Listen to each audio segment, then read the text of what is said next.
What's going on, guys? Today we're going to stain this wildwood maple top. I purchased it at Owl Hardwood and Lumber in Lombard, Illinois. They've got 3 stores in the Chicago area.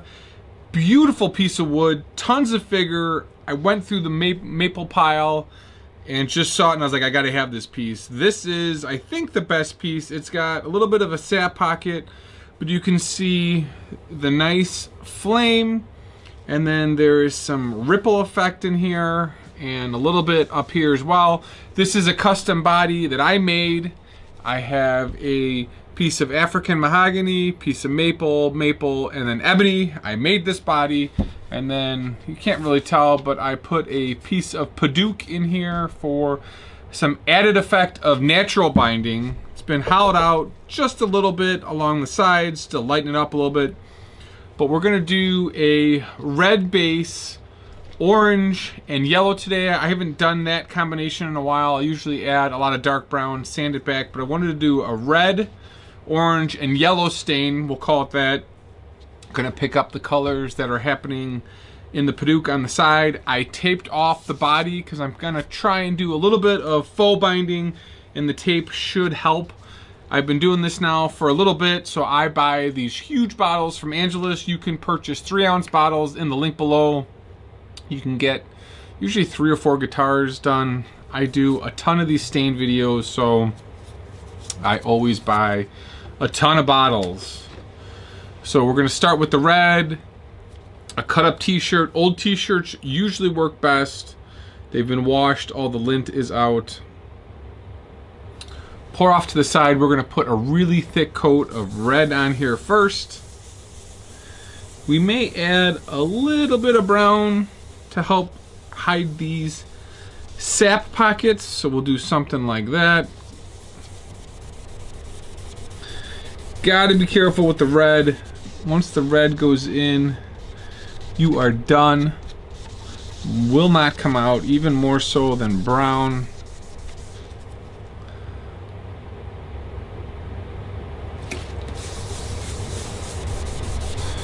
We'll see how this faux binding works with the tape. I can sand some of it out. Not 100% sure what finish we'll put on here.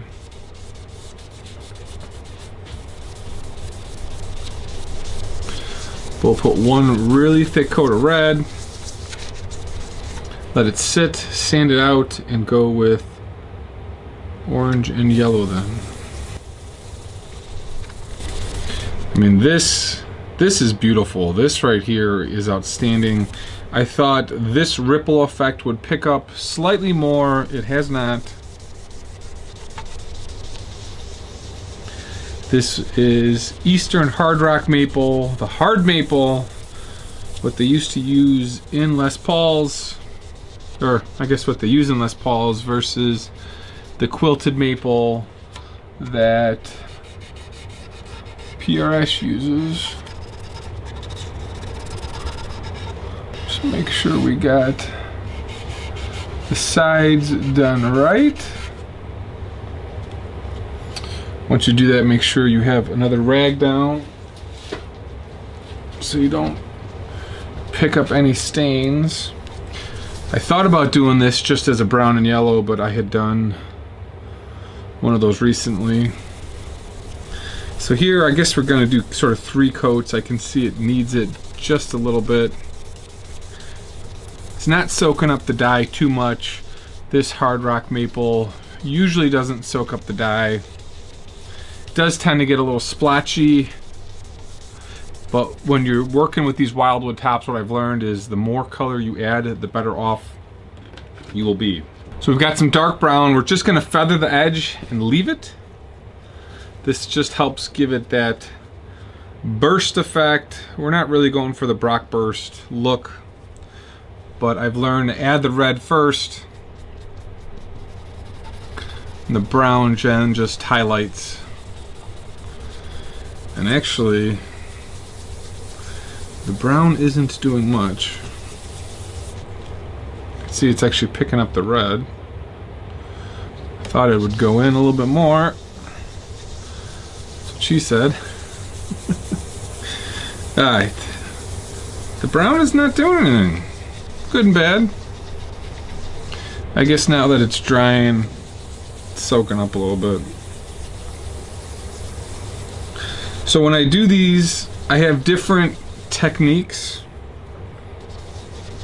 When I really want to get the dye in, I do these circles, and then when I'm looking for a feathered effect, I'll do this. That way it kind of cleans that edge up a little bit better.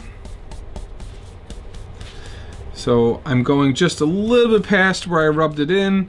That way when I come back and sand, it doesn't have such a hard swirled line. This top is gorgeous.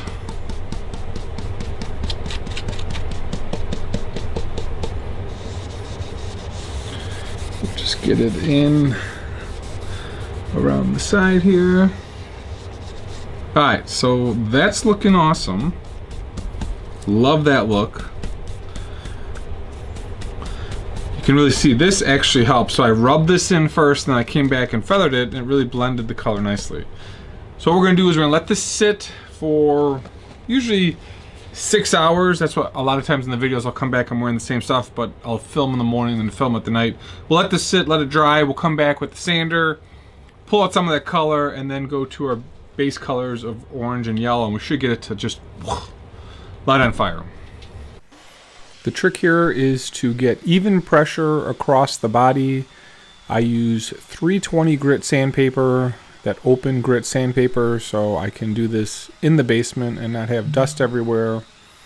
Go back and forth so that you get even pressure. Don't stay too much in one spot. The grit wore out.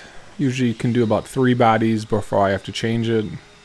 It's way better than any of the other sandpaper I found, and it doesn't load or scratch. So when the sandpaper loads, it tends to scratch a little bit. But we're looking good here, and we'll go back live in video to adding that final bit of color. We sanded with 320 for about 5 to 6 minutes. Sort of did a teardrop shape. You can see as you sand, I've only got a little bit of the brown on the outside and some of the red left in, which is what I was looking for.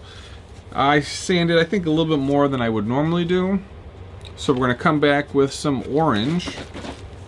We're going to do the full body in orange, and then we're going to do yellow in the center. We should be good. This one should not be as complicated as other ones I've worked on, like the butterfly. So this looks more like yellow. Wow, does this look amazing.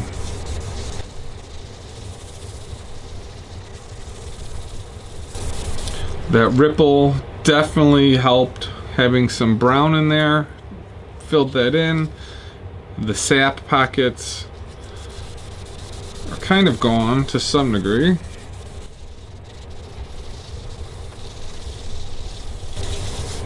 That looks amazing. The brown helped darken up the edge, and then the red really lit it on fire. I don't even know if I really need to add yellow. But we'll do a little in the center, see if that does anything.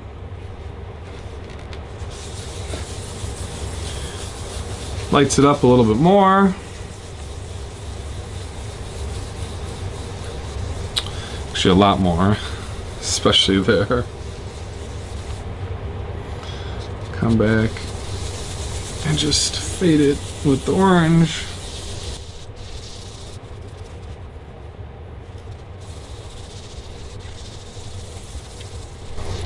So this came out great. Really lit on fire through the center. Yellow looks great. I don't even think we need to do another coat. What's nice about the wildwood is once you put a couple different stains in, you can't get a lot more out of it. So I massaged the butterfly a lot more than I'll need to do with this one. I'm surprised at how dark that outer edge is still, even though I sanded a lot of it out.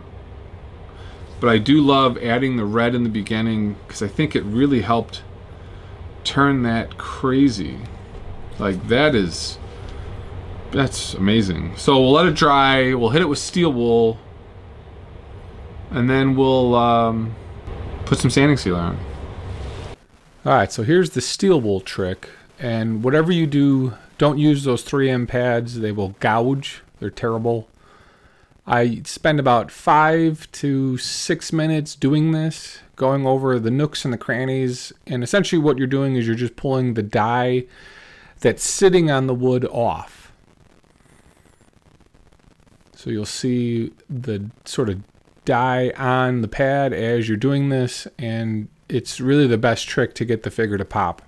This is the first coat of sanding sealer. I use Mohawk sanding sealer. This is the 4th coat of sanding sealer. I go much heavier. And then we put some velvet oil on, 3 coats, the victory shot. So here is the completed orange burst. It is beautiful. I love the orange and the yellow with a little bit of darkness on the sides. Haven't done full orange in a while, and this just looks like fire. I love this color scheme. If I had just done orange and yellow, I think it still would have looked just as great.